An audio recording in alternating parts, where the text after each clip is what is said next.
What's up, guys? Coming at you with another video here. We're doing a Bible study about frustration today, and I know that frustration kind of creeps into people's lives, and it's almost like we were frustrated earlier today trying to find a topic, and then we're like, hey, this would be a great topic to talk about. Frustration itself. Sometimes we're frustrated at the fact we're frustrated, and ultimately sometimes we don't know why we're frustrated. It just kind of happens. It's the enemy's tactic to get us focused off everything else than what we're supposed to be doing, and basically off of God and what his plan and will is for our life in that day. For this first passage that we have, it helps you identify your frustration. And then this passage is at 1 Kings 19:4. And it says, "But he himself went a day's journey into the wilderness and came and sat down under a broom tree. And he prayed that he might die and said, 'It's enough. Now, Lord, take my life, for I am no better than my fathers.'" In this passage, Elijah's frustration is clearly expressed in his prayer to God. So, we all have those points in times where we just get into so much frustration where we just completely have enough. And a lot of the times we decide not to go to God once we have those frustrations. We try to grab a hold of them and try to do everything that we absolutely can. And in the long run, it just completely falls apart and fails. And it's just more added stress onto you. So, the best thing to do is leave it at God's feet and just let go. About 2 years ago, I was working a lot, and I was a full-time student, had a full-time job, and I was just trying to grab a hold of everything and trying to grab the reins from God and trying to direct my own life in its own direction. And it just ended up crashing and failing. And then I ended up getting frustrated with God because everything just seemed like it was falling apart. Oftentimes I get frustrated when things are out of my control because I'm a very planned person and I'm a very hands-on person, perfectionist, and so whenever logic doesn't match up with what is currently happening, it kind of tends to just get underneath my skin. But I have to trust, instead of going to the logic way of thinking, I have to first go to, okay, well, where's my faith stand? But ultimately, if we go to God first, instead of trying to deal with our frustration first, our frustration won't be there afterwards, because where God's at, there's not frustration,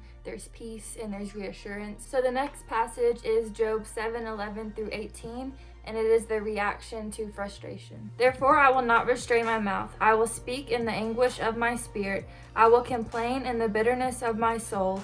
Am I a sea or a sea serpent, that you set a guard over me? When I say, my bed will comfort me, my couch will ease my complaint, then you scare me with dreams and terrify me with visions, so that my soul chooses strangling and death rather than my body. I loathe my life, I would not live forever. Let me alone, for my days are but a breath. What is man that you should exalt him, that you should set your heart on him, that you should visit him every morning and test him every moment?" Whoa, that was intense. I think, the Bible can be intense sometimes, but sometimes it's kind of like reading our own journal, and it means it's like where we are. So what Job 7 through 11 is talking about is Job was faithful to God, and God knew that. He just was tired of everything that was going on in his life, and he just wanted a way out. He didn't want to commit suicide, and he was clearly saying that he just wanted a way out from all the things that was going on in his life. Sometimes we're like Job, and we just want a way out, and we just want all of the heavy pressure of what roles we need to play and what we need to perform, how we need to look or appear in different situations just to end, because it overwhelms us, and it brings sometimes anxiety and it brings frustration. Job was a faithful man to God, right? And so I'm sure there was times when he was faithful to put his faith first with God and go to God first, but it wears you out sometimes when the enemy keeps attacking you over and over and over again. And so you have to exercise your faith no matter how many times it happens. Just looking at these passages, one thing that I did notice is Job was very honest to God when he was praying. He was very honest with any frustration that he had throughout his life and any frustration that he had towards God, and he made that known. I think a lot of the times Even though we might get frustrated about certain events in our lives or even at God himself, we try to keep it and we kind of hide it away and we kind of tuck it deep down. But at the same time, we can't do that because God knows everything that's on our heart and our minds. So God wants us to go up to him with everything that we have. It's kind of like, I know for me, I always feel like whenever I'm telling a story, people don't think it's as funny or something, or if I'm ever telling us like as I would, or if I'm ever like explaining something to someone that frustrates me, they don't feel the frustration. I'm sure a lot of us kind of get that, like they don't feel the emotion that I'm trying to like say through the story. So I feel like they don't quite understand. And so I feel like with us sometimes when we go to God, we either feel like, oh, but I don't know how to explain this because like I feel this, but what if it doesn't come off exactly how it's supposed to, as if I was talking to a friend. But the thing is that God knows us better than a friend. And to continue with the reaction to frustration, we are jumping into Exodus 17, 1-4. Then all the congregation of the children of Israel set out on their journey from the wilderness of Sin according to the commandments of the Lord, and camped in, I'm going to botch this word, Rephidim, but there was no water for the people to drink. Therefore the people contended with Moses and said, "Give us water that we may drink." So Moses said to them, "Why do you contend with me? Why do you tempt the Lord?" And the people thirsted there for water, and the people complained against Moses and said, "Why is it you have brought us up out of Egypt to kill us and our children and our livestock with thirst?" So Moses cried out to the Lord, saying, "What shall I do with the people? They are almost ready to stone me." So just looking through 1-4, we can see that Moses, instead of trying to figure out and talk to the people, his people, to try to figure out this water situation, he decided to go to God first. And that's what we should do with everything in our life, with frustration especially. We have to give it to God and we have to put it at the feet of his throne, because we can't bear that weight. And once we try, like I was saying earlier, once we try to grab those reins and try to control it, we ultimately fail because it just blows up back in our face. So this is definitely something that I struggle with.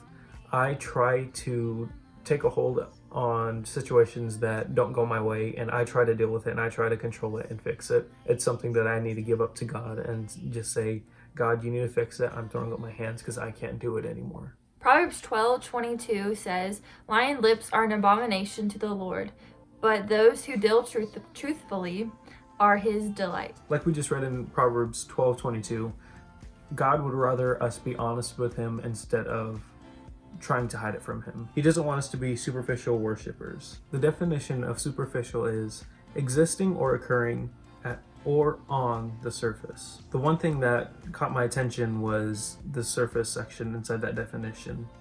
So once we try to hide our frustration towards God or the frustration that we have in our life, we're just showing him the surface level of our concerns. We should be completely open with God with everything that we have as far as frustration towards him or anything that we have going on in our life. So we know this is a heavy topic and that a lot of people don't like to talk about frustration because ultimately it makes us think of the things that frustrate us and we naturally get frustrated. So we do have two questions for you guys. The first one is, what frustrations do you have with God, or what frustrations do you have going on in your day-to-day life? And the next question is, have you brought it to God? There's no point in being frustrated if we don't bring it to God, because ultimately we're just choosing to stay in our frustration instead of going to the one who takes away frustration. God didn't bring the frustration on you. He didn't cause your frustration. The enemy did, and you're allowing yourself to dwell in the emotion.